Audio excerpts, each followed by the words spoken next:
The transport ship Valdris hummed through the void between star systems, carrying its precious cargo of rescued fauna from the war-torn colony of Theta 9. In the quarantine bay, Mara Chun stood before the reinforced containment unit, her breath fogging slightly in the temperature-controlled environment. Inside the unit, a creature no larger than a terrier paced back and forth, its 6 legs moving in a hypnotic rhythm. Zur, as the manifest labeled him, was a juvenile Catherine predator, one of the apex species from the abandoned Outer Rim worlds. His scales shimmered between obsidian black and deep crimson, and his triple rows of teeth caught the overhead lights as he curled his lips back in what every species in the galaxy recognized as a threat display. "Easy there, little one," Mara whispered, though she knew the cub couldn't understand her words. The other crew members had given the containment bay a wide berth. Even the Vraxians, those 8-foot-tall warriors who prided themselves on fearlessness, had muttered about the death kitten and recommended spacing the creature before it matured. Captain Thorne had been close to agreeing until Mara volunteered to take responsibility for the cub's care. Zir's growl deepened, a sound that vibrated through the deck plating. His crystalline eyes, all 4 of them, fixed on Mara with predatory focus. The threat assessment was clear. Here stood something vulnerable, something that could be challenged. What happened next would be discussed in xenobiology circles for years to come. Mara didn't flinch. She didn't step back.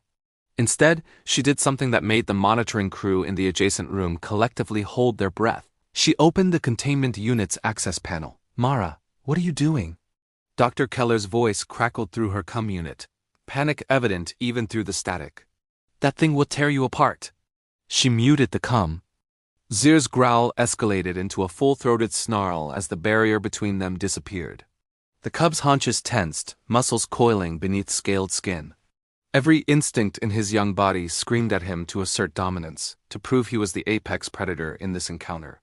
Then Mara did something completely unexpected. She sat down on the cold metal floor, crossed her legs, and looked away from him. The snarl caught in Zir's throat. His head tilted, confusion rippling across his features. In the wild, prey ran. Rivals fought back. But this strange, soft-skinned creature did neither. She simply sat, presenting her side, making herself smaller, non-threatening. Mara began to hum an old Earth lullaby her grandmother had taught her. The melody drifted through the quarantine bay, soft and rhythmic. She reached into her pocket slowly, producing a nutrition bar. Breaking off a piece, she placed it on the floor halfway between them, then returned her gaze to the far wall. Minutes stretched like hours. Zir's breathing gradually slowed. His claws retracted slightly. The predatory tension in his frame began to ease, replaced by something else: curiosity.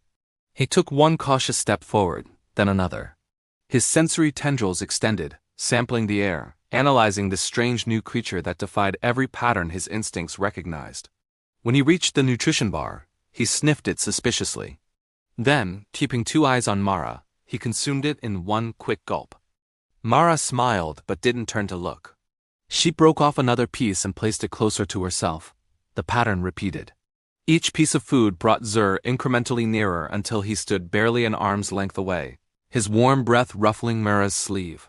This close, she could smell the metallic tang of his scales, hear the rapid-fire beating of his dual hearts.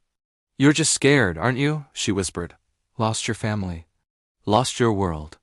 Everything's strange and frightening." Zir's ear analogs swiveled toward her voice. The growl was gone now, replaced by a soft, questioning chirp. Slowly, so slowly that the movement seemed to take forever, Mara extended her hand, palm up, toward the cub. She kept her eyes averted, her posture relaxed. An invitation, not a demand. Zur stared at the hand. In his short life, he'd known only the harsh realities of survival. The strong dominated the weak. Territory was claimed through violence. Trust was a luxury evolution had bred out of his species millennia ago. But this human, this impossibly patient, incomprehensibly gentle creature was showing him something different. The cub pressed his snout against Mara's palm. The touch was feather-light, tentative. Mara felt the heat radiating from his scales, the slight tremor that ran through his small frame. Carefully, she began to stroke the ridge above his eyes, a spot she'd read about in the Kethran physiology reports. The scales there were softer, more sensitive. Zir's eyes, all 4 of them, slowly closed. A sound emerged from his chest, Not a growl, but something closer to a purr, though rougher, more primal. His body relaxed, the aggressive posture melting away as weeks of stress and fear finally found release. He leaned into Mara's touch, his considerable weight pressing against her side. "There we go," Mara murmured, continuing the gentle rhythm of her strokes. "That's better, isn't it?" Through the observation window, Dr. Keller stood frozen, his datapad forgotten in his hands. The Vraxan security chief beside him muttered something in his native language that the translator rendered as impossible. But it wasn't impossible. It was simply human. Humans, those strange primates from the backwater planet Earth, had spent thousands of years domesticating the deadliest predators on their world. They'd taken wolves, apex hunters that killed in packs, and turned them into companions.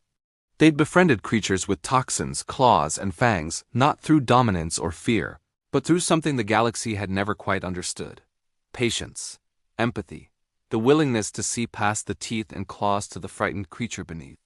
As Zur curled up in Mara's lap, his breathing evening out into sleep, she continued to hum that old Earth lullaby. The same song that had soothed scared children for generations would now comfort a predator, cub from a world humans had never even visited until a year ago. Captain Thorne's voice came through the comm system, filled with wonder. "Mara, that was... I don't even have words." "He's just a baby," Mara replied softly, her hand resting on Zir's warm flank. "Babies need comfort, no matter where in the galaxy they're from." In the following weeks, Zur would become a fixture aboard the Valdris, following Mara everywhere, growing stronger and more confident under her care. The crew would gradually lose their fear of him as they watched the bond between human and predator deepen. And when they finally reached the Kethron rehabilitation station, the xenobiologists there would shake their heads in amazement at the impossible attachment behavior they witnessed. They would ask Mara for her secrets, her techniques, her methodology. She would simply smile and say, "I just showed him he didn't have to be alone anymore."